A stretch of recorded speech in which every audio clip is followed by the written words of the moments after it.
Muy bien, entonces vamos a hacer un pequeño repaso de lo que hicimos la clase anterior y trataba lo siguiente, ¿no? Estudiamos las fuentes de tensión no continuas, pensando en ellas en principio como un dispositivo del cual no nos interesa en principio eh, el mecanismo que es capaz de lograr que en sus terminales se genere una diferencia de potencial o voltaje que varíe como función del tiempo de alguna manera en particular, ¿no? Habíamos hecho notar de que si bien es posible generar un voltaje en función del tiempo que varíe de una manera cualquiera, tal vez es importante que eh, esa función realmente no sea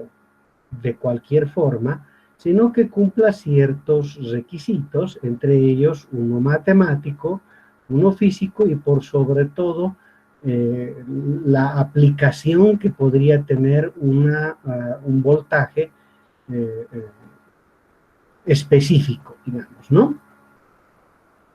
¿Qué habíamos visto? De que esa función B de t, de todas ellas, pues cumpliendo esos requisitos de los que estábamos hablando, es interesante un grupo de esas funciones que se conocen como funciones periódicas, eh, todas ellas que cumplen con el siguiente requisito, ¿verdad? Es decir, eh, que para un valor de t cualquiera, donde t es el tiempo, la función tome exactamente el mismo valor luego de un desplazamiento que se conoce como periodo de la función. Aquí estamos mostrando el comportamiento de una onda de tipo senoidal, cuyo periodo es t, que está mostrándose en el gráfico, y obviamente se puede apreciar de que luego de que ha realizado una ondulación completa, a partir de este t, la función se reproduce idénticamente al principio, entonces se cumple esta situación. Obviamente este no es el único ejemplo, existen muchos ejemplos de funciones periódicas, pero nos interesa particularmente esta, habíamos mencionado, debido a que bueno, es una función que como ustedes pueden apreciar, varía de una forma suave el voltaje y también lo hace alternando respecto de una línea que es la línea del tiempo, digamos el valor d igual a 0, entre valores positivos y valores negativos. De ahí veremos que, o habíamos visto más bien, de que esta manera de variar, además, puede ser denominado como un voltaje alterno. ¿De acuerdo? Ahora, este tipo de funciones reciben el nombre de funciones armónicas que se pueden escribir de esta manera, donde el ángulo de la función se conoce como la fase de dicha función, que es la que depende del tiempo. Omega es lo que se conoce como la frecuencia angular, que se puede expresar en términos de este periodo, de la forma en la que ustedes pueden apreciar, pero también hay otra expresión de la frecuencia, que es la frecuencia lineal, que se puede escribir de esta manera, ¿verdad? Y obviamente la relación que existe entre ambos y la manera en la que se puede escribir una u otra en función de este omega o de este nu. ¿De acuerdo? A ver, ¿qué más hemos dicho? Habíamos dicho de que si nosotros hablamos de una señal de este tipo, digamos de tipo senoidal, es decir, la caja negra genera entre sus extremos una diferencia de potencial de este tipo, entonces podríamos generar un símbolo para representar a dicha fuente y este es el que nosotros tenemos a disposición. ¿De acuerdo? Este es el que nos está indicando que se trata de una fuente de voltaje o de tensión de tipo alterno senoidal. que quiere decir que entre sus extremos, pues genera un voltaje que varía en función del tiempo de esta manera. Ahora, dos preguntas que habíamos respondido. ¿Se podrá visualizar esta forma físicamente? Sí, se lo hace por medio de un instrumento que es el osciloscopio. Con la ayuda de este instrumento, nosotros podemos visualizar este voltaje y su variación en función del tiempo. Pero sin embargo, también con un voltímetro que obviamente permite la medida en modo alterno, ¿verdad? Uno puede registrar el valor del voltaje entre sus extremos, pero ya habíamos mencionado que dicho valor correspondía al valor RMS o valor cuadrático medio, ¿verdad? ¿A qué es igual el valor cuadrático medio de una función de este tipo? Bueno, aquí está el cálculo y entonces el valor cuadrático medio en función del voltaje máximo o voltaje de pico sería igual al voltaje de pico dividido la raíz de 2. Entonces, toda vez que uno conecta un voltímetro en modo alterno a las terminales de una fuente de tensión de este tipo, entonces en la pantalla va a aparecer este resultado, ¿verdad? Entonces, ahí están los instrumentos con los cuales uno puede obtener información o cierta información acerca de la fuente. ¿De acuerdo? Ok, ahora vamos a ir un poquito más allá. Pretendemos nosotros alcanzar una mejor comprensión, digamos, de esta expresión. ¿De acuerdo? Entonces, vamos a aprovechar para admitir a alguien más y ahí está.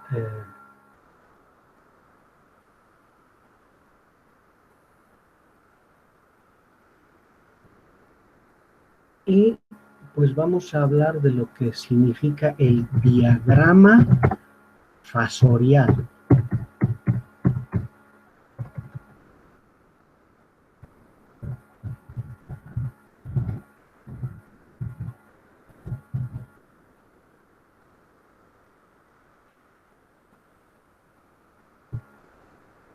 Si nosotros tenemos un voltaje que varía en función del tiempo, de la forma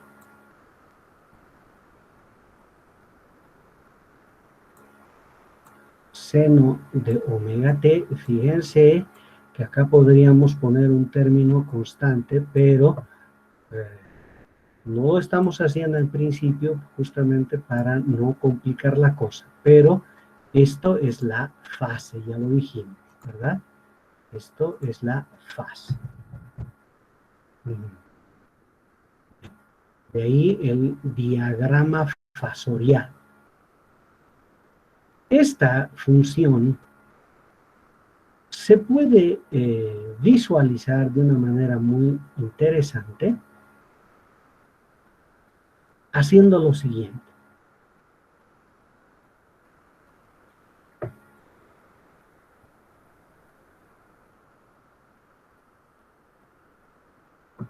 Bien, vamos a poner un sistema de ejes cuya intersección pues defina el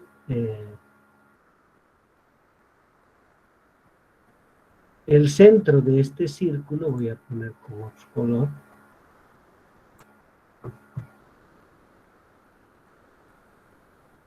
Y que el radio del mismo represente justo este valor. ¿Ya? Entonces, aquí está.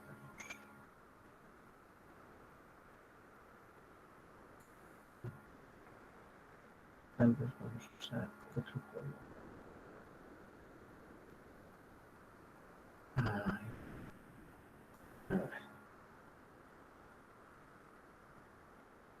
Bien. Entonces, este aquí es V sub 0. Esto acá es la fase, es decir, omega t. Este es el argumento de la función c. ¿Qué quiere decir eso? Si tenemos nosotros esta línea y tenemos definido este ángulo, que en principio, en función del tiempo, podría pues variar de esta manera, es decir, en sentido antihorario, variaría, digamos, de manera positiva, que quiere decir que esta flecha pues va ocupando distintos puntos a medida que transcurre el tiempo, porque esto va a ir cambiando, entonces esta flecha se iría moviendo en este sentido, ¿verdad? Ahora bien, nosotros podemos obtener la componente de este vector, pero en la dirección perpendicular. Bien, si ustedes se fijan, la componente de esta flecha sobre la dirección perpendicular es exactamente esta cantidad. ¿Ah? Eso es esto acá. Si nosotros descomponemos esta flecha en esta dirección y en esta dirección, entonces B sub 0, seno de este ángulo, pues representa esta componente. Por tanto, esta flechita que estamos viendo acá estaría representando a todo este término. Por lo tanto, esto acá es el voltaje en función del tiempo. Entonces, por convención, si nosotros quisiéramos describir el comportamiento de esta función, podríamos pensar nosotros en construir este círculo de radio V sub 0, cuya componente en la dirección vertical represente exactamente cómo cambia B a medida que transcurre el tiempo. ¿Ya? A esto es a lo que se conoce como la representación o el diagrama fasorial del voltaje en función del tiempo. ¿Por qué es útil esto? ¿Ah? Porque acá simplemente, como ustedes pueden apreciar, la variación del voltaje en función del tiempo radica solamente en cómo varía la fase en función del tiempo, ¿verdad? Ahora, quisiera recordarles a ustedes una cosa que es importante. A ver, vamos a hacer lo siguiente. Aquí está el centro. Imaginamos nosotros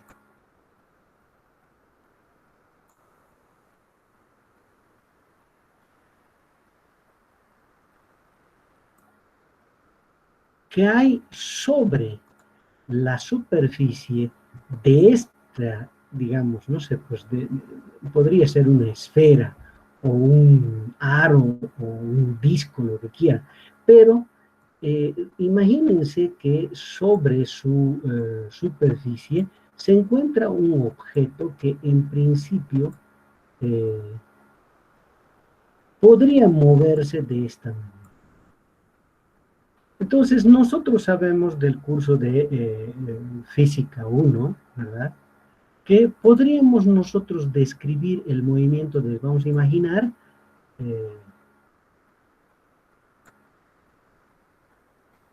imaginar, que este es el lugar donde se encuentra el objeto que se está moviendo por el contorno del círculo en el instante t sub 0. Si esta es nuestra referencia, entonces obviamente respecto de un observador situado en el centro de este disco, este objeto está ubicado bajo un ángulo Theta sub 0. Ahora, si este bichito se está moviendo por el contorno de la circunferencia con una velocidad omega, significa que luego de que ha transcurrido un tiempo t posterior a t sub 0, este bichito podría encontrarse acá.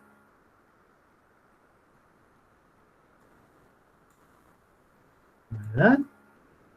Ahora, según el mismo observador y la misma referencia, por supuesto, que este bichito ahora se encuentra en una posición angular diferente y se definiría como θ. ¿Verdad? Ahora, sabemos nosotros que si omega, es decir, la velocidad angular, es constante, el ángulo respecto a la referencia en función del tiempo está gobernado de esta manera.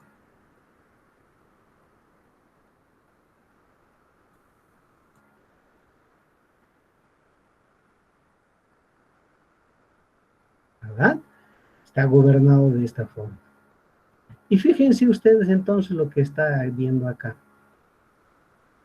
¿Qué pasaría si a t sub 0, es decir, al tiempo inicial que podríamos nosotros tomar como 0, ¿ya?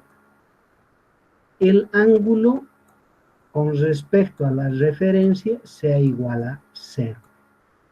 Si ese fuera el caso, entonces la ecuación que define la posición angular de nuestro bichito moviéndose sobre la circunferencia estaría dada por esta expresión.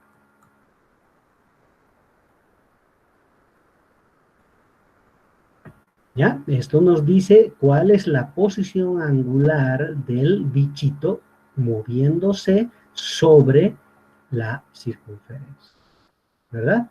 Y esto es lo que tenemos nosotros acá dentro del argumento. Entonces, si nosotros imaginamos esta flecha moviéndose en este sentido con una velocidad angular omega, entonces, siendo que esta es la referencia, omega t no es simplemente la posición angular de dicha flecha con respecto a la referencia. Y esa flecha está girando en sentido antihorario, pues con una velocidad angular o frecuencia angular igual a omega. ¿Ah? Ok. Entonces, toda vez que nosotros ya comprendemos lo que está ocurriendo, en realidad podemos por convención considerar, si vamos a tomar la función seno, que la componente en la dirección vertical pues defina la variación del voltaje como función del tiempo. Ustedes entenderán de que dependiendo del tiempo, esta flecha estará en diferentes posiciones y hará que esta componente pues tome valores distintos. Entre que cuando esté justo en esta posición, esta flechita, esta componente será igual a 0 y cuando esté justamente acá estará en su valor máximo. ¿Está bien? Ok.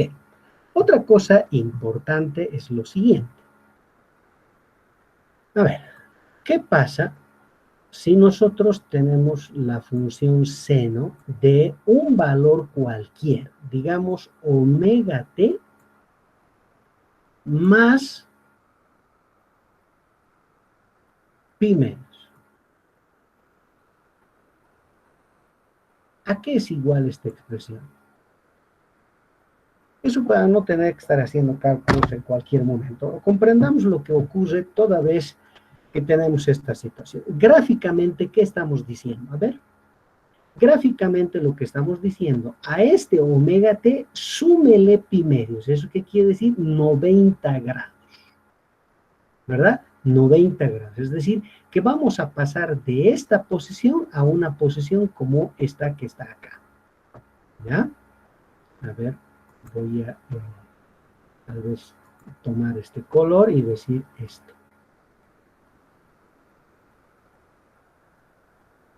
Ajá. Eso. donde esto es pi medios. Eso me está diciendo. Si usted suma a omega t pi medios, es como equivalente a decir que B sub 0 pasó de esta posición a esta nueva posición. Entre estos dos vectores hay, si es que esto es una fase, entonces hay una diferencia de fase de pi medios. Claro, esta es la fase para este vector. Y esta es la fase para este vector. ¿Cuál es la diferencia de fase entre estos dos vectores? La diferencia de fase, ¿ya? Entonces vamos a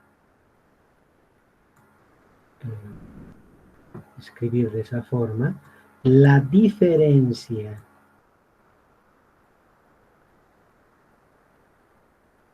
de fase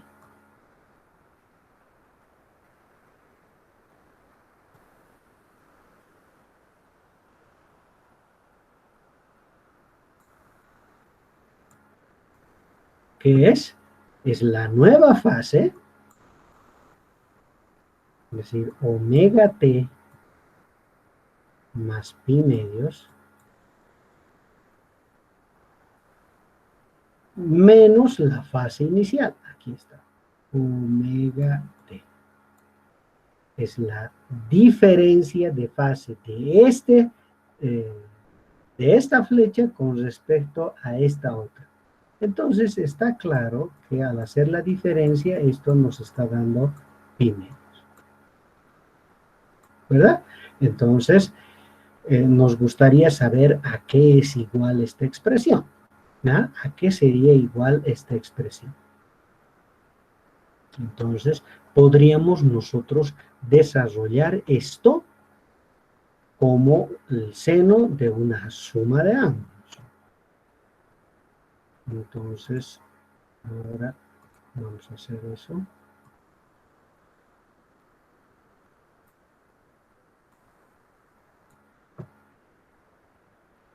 Y bueno, eso es igual a que al seno del primero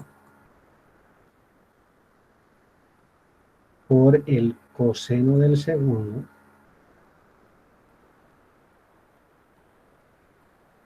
si es más por el coseno del primero y multiplicado por el seno del segundo. Bien, el seno de pi medios es igual a 1. El coseno de pi medios es igual a 0. Eso seguramente ustedes lo saben muy bien. Pero de todas formas, podríamos nosotros diagramar una parte al menos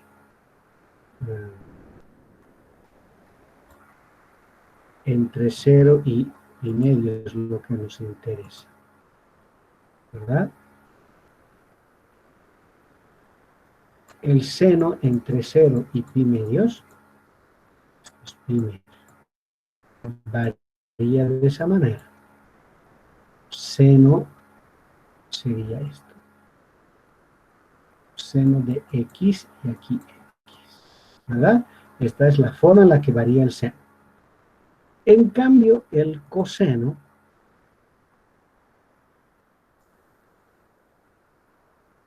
varía de esta manera. Esto es el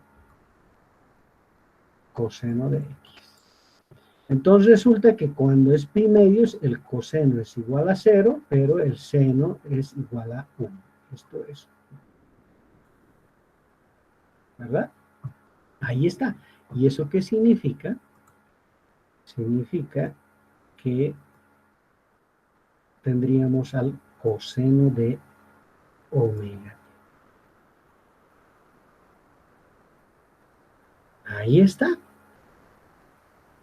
Coseno de omega t. Ahora, ¿qué pasaría si nosotros, a ver, un cachito.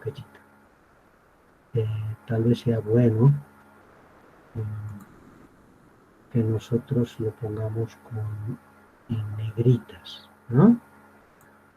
Así podríamos evitar tener que escribir todo con signo menos.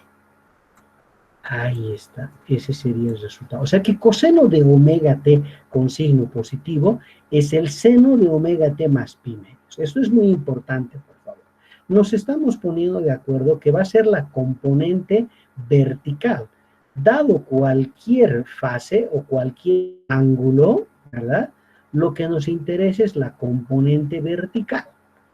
Cuando en algún caso tengamos función coseno, que más bien es la proyección sobre el eje horizontal, debemos transformar a seno, ¿para qué? Para que nos dé la componente, porque nos estamos poniendo de acuerdo que es la componente vertical la que va a definir la variación de nuestra función. ¿Ya? Ahora, ¿qué ocurriría si el signo fuera menos? Si esto fuera menos, entonces en el desarrollo acá debería haber un menos y por lo tanto habría un menos acá, ¿verdad? En un caso más, pero en el otro caso menos. Esto es muy importante. Entonces, si por si acaso resolviendo el problema uno haya menos coseno de omega t, eso estaría implicando una función seno de omega t menos pi menos. Eso es que está completamente claro. ¿Qué significa el seno de omega t menos pi menos? A ver, si este es el vector o la flecha que nos está dando seno de omega t más pi medios, pues cuando es menos pi medios, ¿qué significa? ¿Ah? Otra vez, a esto hay que restarle pi medios. ¿Eso qué quiere decir? Nos vamos a tener que ir en sentido contrario. Por lo tanto, si yo tuviera que dibujar esto, voy a usar este combo, ¿ya? Entonces tendría a mi flecha, pues de esta manera.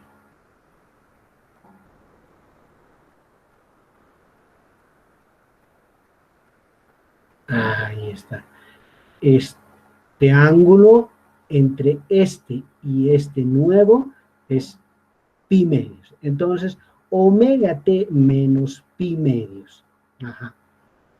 Eso es lo que representa. Entonces, menos coseno de omega t sería seno de omega t menos pi medios. Estaríamos haciendo referencia a esta flecha. ¿De acuerdo? Entonces, si nosotros tuviéramos originalmente a esta flecha, la proyección en el eje vertical nos estaría dando la función que queremos describir. Con respecto a esta flecha, la flecha en color amarillo, pues tiene un desfase de pi medios positivo con respecto a esta flecha en azul, que quiere decir que en otras palabras, como el movimiento es en este sentido positivo, esta flecha está adelantada con respecto a la flecha en azul, pi medios. Hay un desfase pi medios positivo. Está adelantada con respecto a la flecha en azul. Pero si hacemos nosotros referencia a la flecha en naranja, entonces, ¿qué estaríamos diciendo? Que la flecha en naranja tiene un desfase pi medios con respecto a la flecha en azul, pero en retraso, que quiere decir, como el movimiento es en este sentido, entonces esta flecha en azul está adelantada con respecto a la flecha naranja. En ambos casos, el desfase es pi medios, una de adelanto y otra de retraso. ¿Está claro hasta ahí? Esto es fundamental para lo que vamos a hacer posteriormente, por favor. ¿De acuerdo? Fundamental.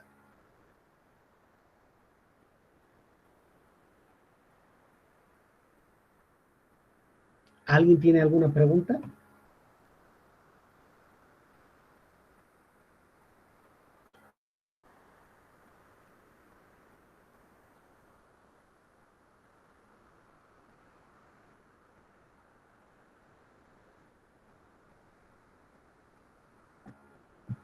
Bien, ok. Entonces, ahora sí, creo que estamos en condiciones de estudiar el comportamiento de los componentes que hemos encontrado a lo largo del desarrollo del curso, ¿verdad? Entonces, ahí nos vamos, ¿ya? Y vamos a poner un subtítulo. Y diremos el comportamiento de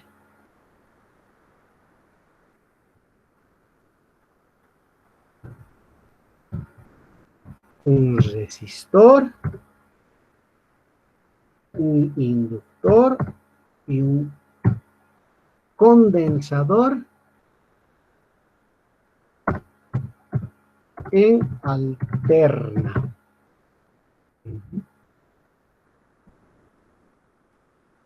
Bien, entonces nos interesa estudiar el comportamiento de un resistor, de un inductor, de un condensador sometido a la acción de un voltaje de tipo alterno senoidal. Ok, entonces aquí está la fuente, cuyo símbolo ya sabemos. Ajá. Que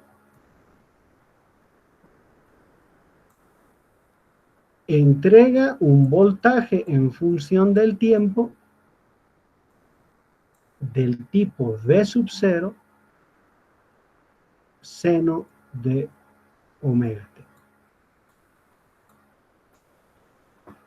¿Ah? Tal que hay un voltaje muy importante, que es el voltaje RMS, se conoce en la terminología eléctrica como el voltaje eficaz, ¿ya? ¿Qué quiere decir eso? La tendencia de todos en la ciencia es de simplificar los modelos que describen el comportamiento de la naturaleza a nuestro alrededor, los más simplificados posibles. De todos los tipos de variación de funciones en la naturaleza, nosotros sabemos que la recta es la más simple de todas, ¿verdad? Entonces, no es de extrañar, digamos, que este término valor voltaje RMS o valor eficaz de una fuente de tensión alterna tipo senoidal como esta, por ejemplo, sea un voltaje de referencia muy importante. ¿Por qué? Porque es más o menos como en el problema de un sistema de partículas en dinámica o un sólido rígido, digamos, ¿no? Toda vez que queremos, por ejemplo, estudiar la dinámica de traslación de un sistema de partículas, la manera de simplificar es transformar todo ese sistema de partículas en una sola partícula y para ello se inventa el centro de masas, por ejemplo, y describimos qué es lo que le ocurre al centro de masas, más allá de ocuparnos uno a uno con todas las partículas que componen el sistema. Entonces, en esa misma lógica, si bien la fuente que estamos usando es una fuente que entre sus extremos entrega un voltaje variable en el tiempo, una primera aproximación, digamos, que simplifica a esta fuente es la idea del voltaje eficaz, ¿ya? Así de esa manera nosotros podríamos pensar en esta fuente que tiene en la realidad esta forma de variación como si se tratara de una fuente continua, es decir, que no cambia en función del tiempo. Entonces, este valor es sumamente importante y es uno de los motivos por los cuales el voltímetro en modo alterno, pues mide este valor, no es por nada, ¿de acuerdo? Ok, entonces nos gustaría saber qué es, cómo se comporta un resistor cuando uno tiene conectado al mismo una fuente que tiene estas características. Entonces vamos a ir a por el primero y diremos R. ¿De acuerdo? Ahí está. Entonces tendremos nosotros a nuestro resistor, ya sabemos su símbolo, ¿verdad? Su representación, la cantidad física que lo define, que es su resistencia eléctrica, y por el otro lado, entonces, tenemos a la fuente de tensión alterna senoidal,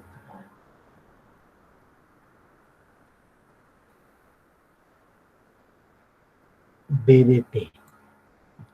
¿Y qué hacemos? Bien, nosotros agarramos y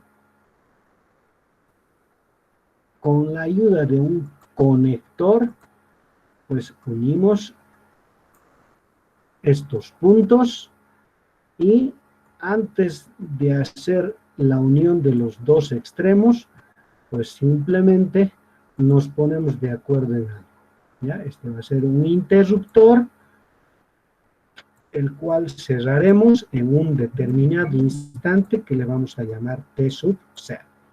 Justo en el instante T sub 0, cerramos esto y algo debe ocurrir acá. ¿Qué es eso?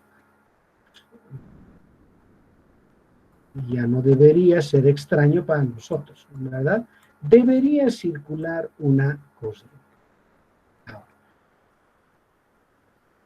¿qué pasa con la corriente que circula por el circuito? Que es sumamente importante.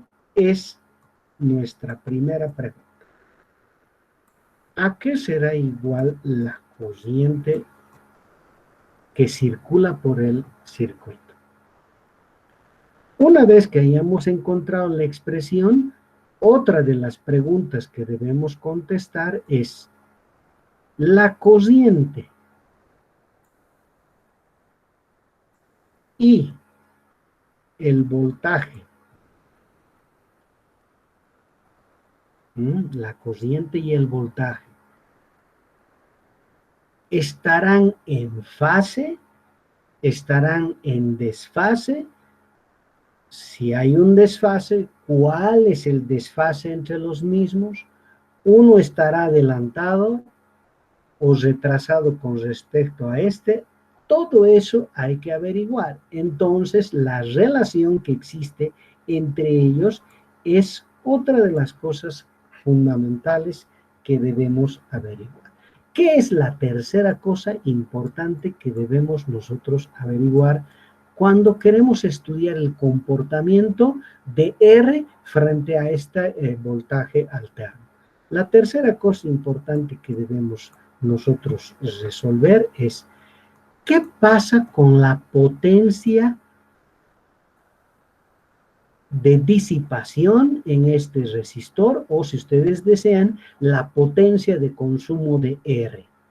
¿A qué es igual la potencia de R? ¿Ah?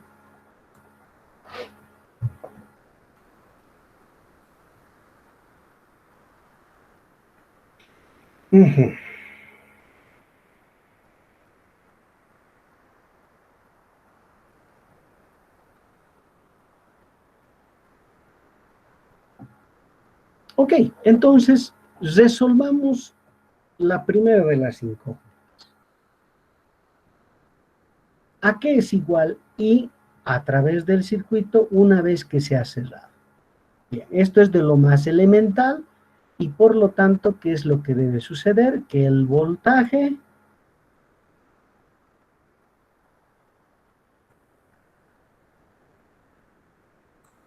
debería ser igual al producto de la corriente por R, ¿verdad? Si queremos ser extremadamente incisivos, tal vez deberíamos poner de R acá. R. Y aquí lo mismo, ¿ya? Porque nos interesa el comportamiento en R. ¿De acuerdo?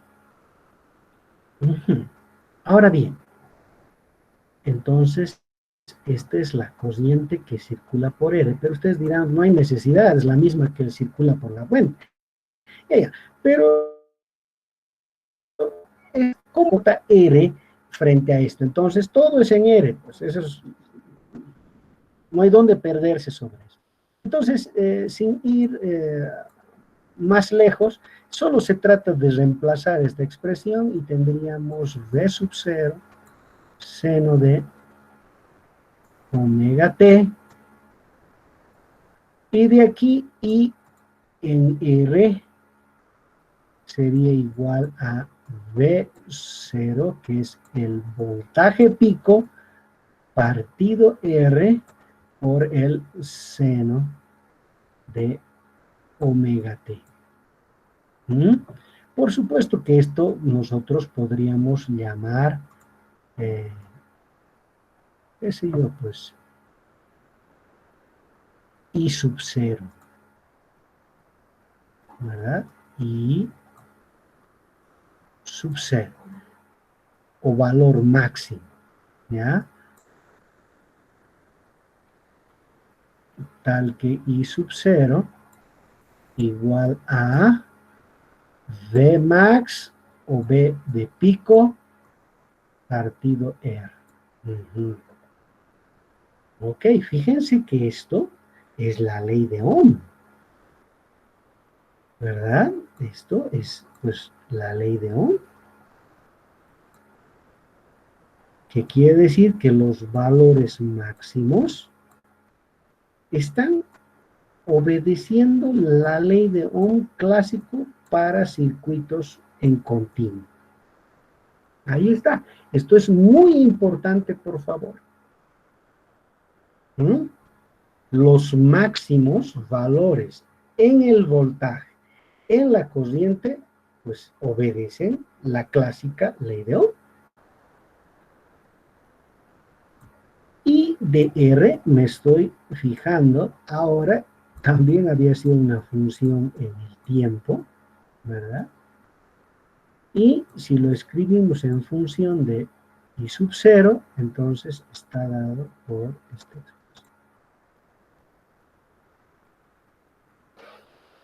Ahí está, ya tenemos. Ahora, pues nos interesa hacer el diagrama para responder las otras preguntas. Ahí está, esta es la corriente.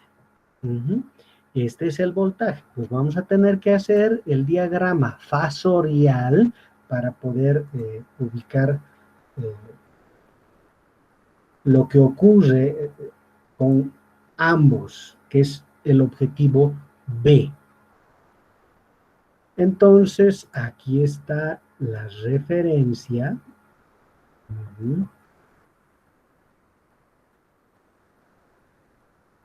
Aquí está el origen. Nos interesa el eje vertical. Entonces, voy a poner la flecha en azul, esto es BT. En azul. Ahí está.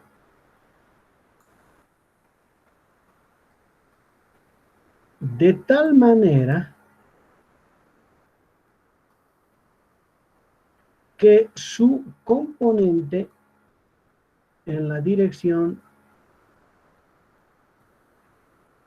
Ay, qué tonto.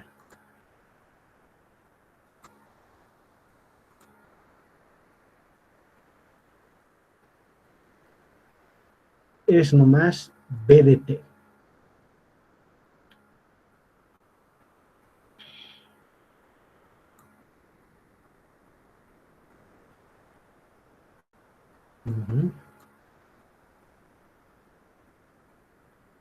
Ahí está, BT. Esto es omega T, listo. Ahora, como el voltaje y la corriente son dos cantidades físicas diferentes, en realidad lo que yo necesito es construir un segundo círculo, pero con un radio igual a I sub 0. ¿De acuerdo? Con un radio igual a I sub 0. Espero poder hacer eso sin que haya problemas. ¿De acuerdo? A ver, voy a intentar así. Pero no.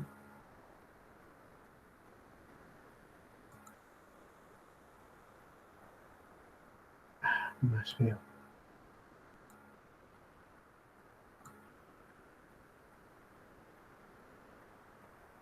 No.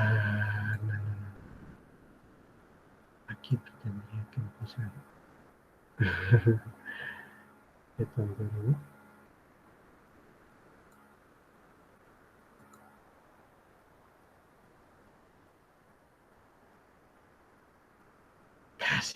Casi, un poquito menos.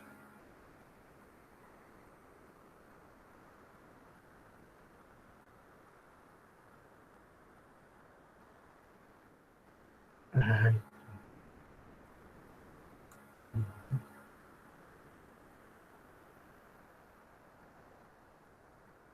Ya, yo sé que ustedes me entienden, ¿de acuerdo? Quiero hacer un círculo concéntrico al mismo, pero si hago a mano alzada, tal vez valga la pena hacer a mano alzada, ¿no?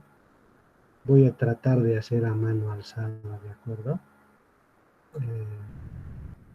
Pero van a tener que aguantarme. Creo que está mejor hacerlo así. Ya, este es un círculo también. Si me fijo bien, aquí el omega t es el mismo, pero el tamaño es I sub 0. Entonces estoy hablando de una flecha, lo voy a hacer con rojo. Es una flecha entonces que estaría sobre la flecha en azul, pero de tamaño I sub 0. Por lo tanto, esta componente es I.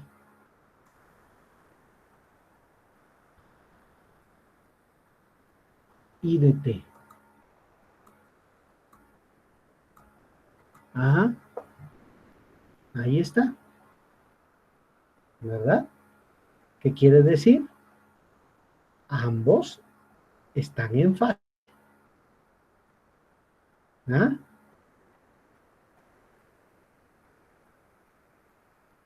El ángulo es exactamente el mismo para ambos. ¿Eso qué quiere decir? Que el voltaje en el resistor, que no es otra cosa que el voltaje que genera la fuente, y la corriente por el resistor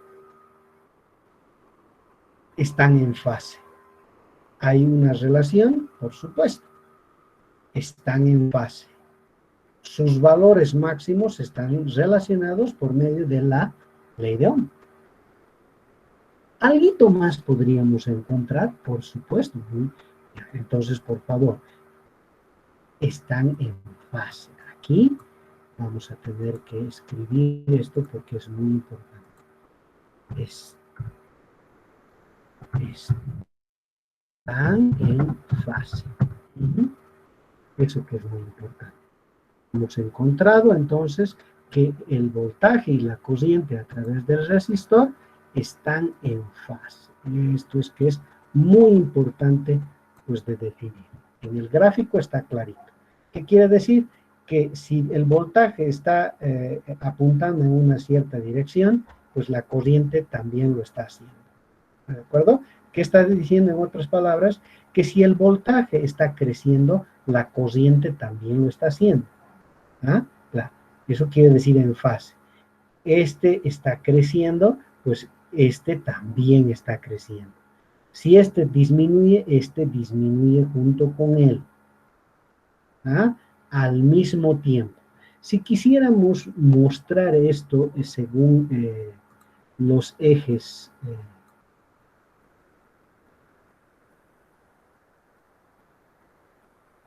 entonces, ¿qué tendríamos?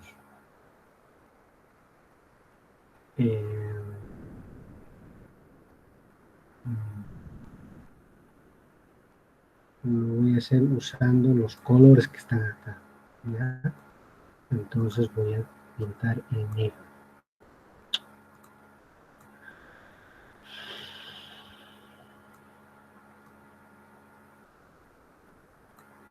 Ok, voy a usar el rojo para el voltaje y, perdón, en azul para el voltaje y tendríamos esto.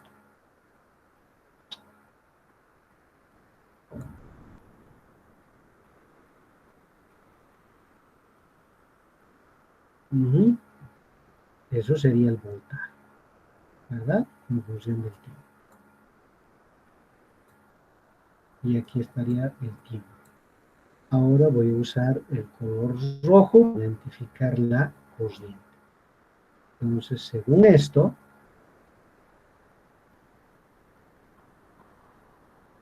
suponiendo que no son comparables, por si acaso, ¿ya? Son dos cantidades diferentes, ¿de acuerdo? Entonces, esta es la corriente en función del tiempo. Eso es lo que estamos queriendo decir. O uno crece, el otro crece. Cuando uno alcanza el máximo, el otro también, y esta es la evidencia, ¿verdad? Cuando uno se hace cero, el otro también. ¿Eso qué quiere decir? Que el voltaje y la corriente a través del resistor sometidos a una fuente alterna, tipo senoidal, pues están en fase. Y sus valores máximos se alcanzan simultáneamente y obedecen la ley de Ohm. Ahora, lo que me gustaría que ustedes hallen rápidamente es qué relación existe entre el voltaje RMS y la corriente RMS. ¿Podrían ustedes de aquí obtener la corriente RMS? ¿A qué sería igual? Porque otra vez, esto es una función del tiempo, pero si ustedes se fijan, varía de la misma manera. Entonces no hay que hacer absolutamente ningún cálculo, porque desde el punto de vista matemático, nada cambia. Solamente la letra con la que estamos definiendo una función.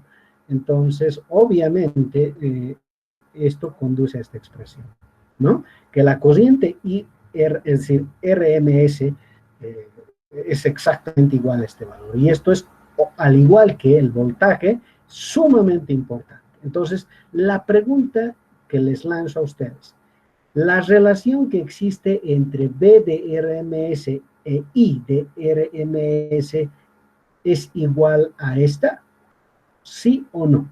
A ver, 30 segundos, por favor. Sí.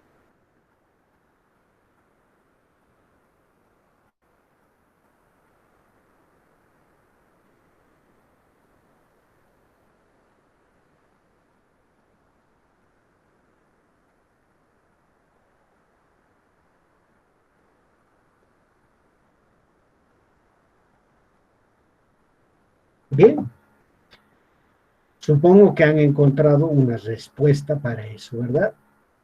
Y parece que sí. Entonces, ¿qué significa? Que el voltaje RMS es igual a la corriente RMS por R. ¿Estamos de acuerdo o no?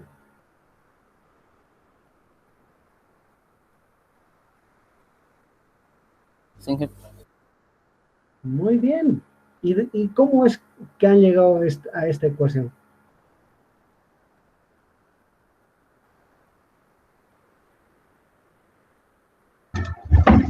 Reemplazando en voltaje sub cero y en corriente sub cero. Algunos han agarrado y han dicho, parto de esto, lo divido entre la raíz de 2.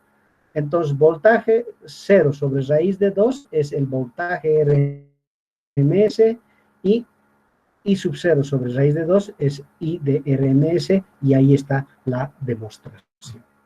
Ok, otra. Nos falta C. ¿A qué es igual la potencia disipada en el resistor?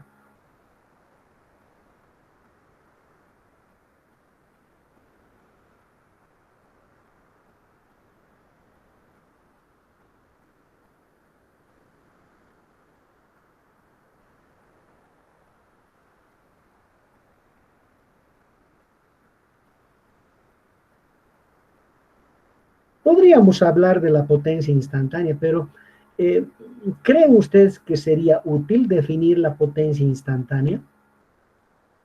¿O sería mejor expresar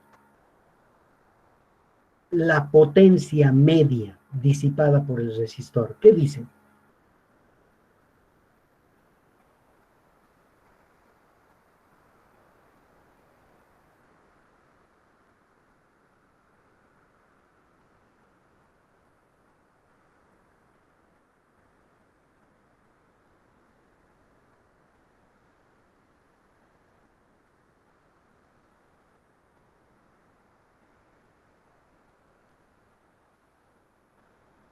¿Ah?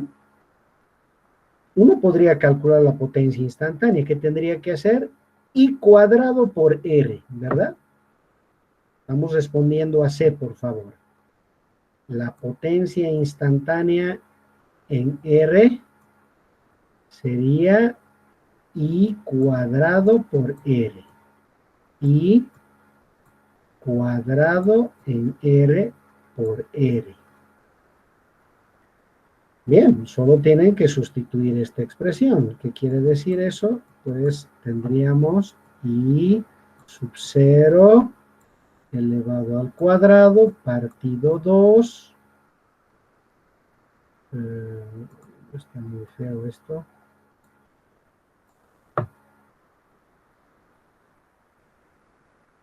Eso.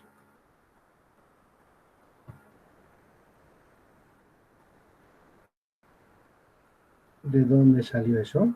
No, no me estoy inventando, ¿no? Esto es sub 0 cuadrado por el seno cuadrado.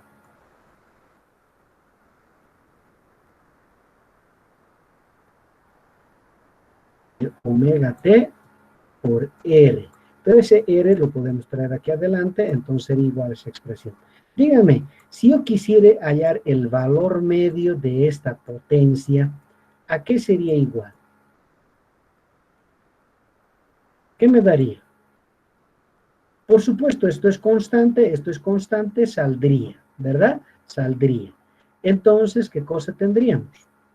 Tendríamos I sub 0 cuadrado por R por el valor medio del seno cuadrado que sabemos nosotros es sobre 2.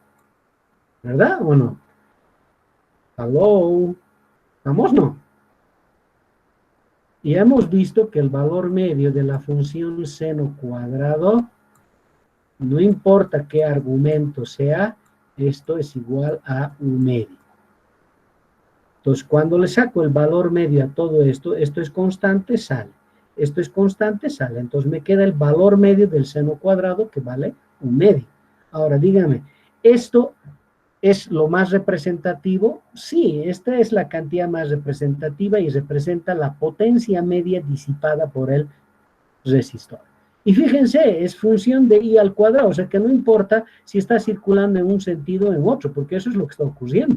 Durante algún tiempo, que es el periodo medio, circula en un sentido, pero luego circula en sentido contrario. El consumo es independiente del sentido de circulación de la corriente, pues es I al cuadrado. Entonces, esto, en términos, por ejemplo, de el valor RMS, ¿a qué sería igual? Esto. ¿Ah? ¿A qué sería igual en términos del valor RMS? La potencia media disipada en el resistor sería igual a ¿qué? ¿Alguien puede decirme?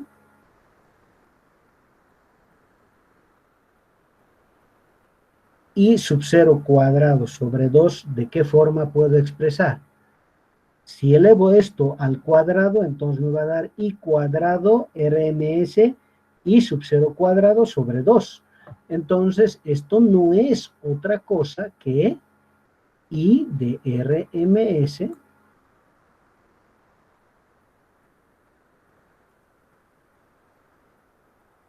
por R elevado al cuadrado. Ahí está. Claro. Y otra vez es como si esto estuviera sometido a una fuente continua. Solo que hay que tener mucho cuidado. Es la cociente RMS. ¿Cómo hallamos? Conociendo el voltaje RMS, obviamente el valor de la resistencia, y ahí está. Otra vez, esto es muy importante, por favor, de recordar. Esto es lo que realmente importa. Toda vez que pensamos en el consumo del resistor, estamos hablando de la potencia de consumo, y eso es I cuadrado por R. ¿Verdad? ¿Pero qué? ¿Qué I? No el instantáneo, pues, sino el valor cuadrático medio, porque lo que importa es la potencia media disipada en el resistor. Bien, ahí está.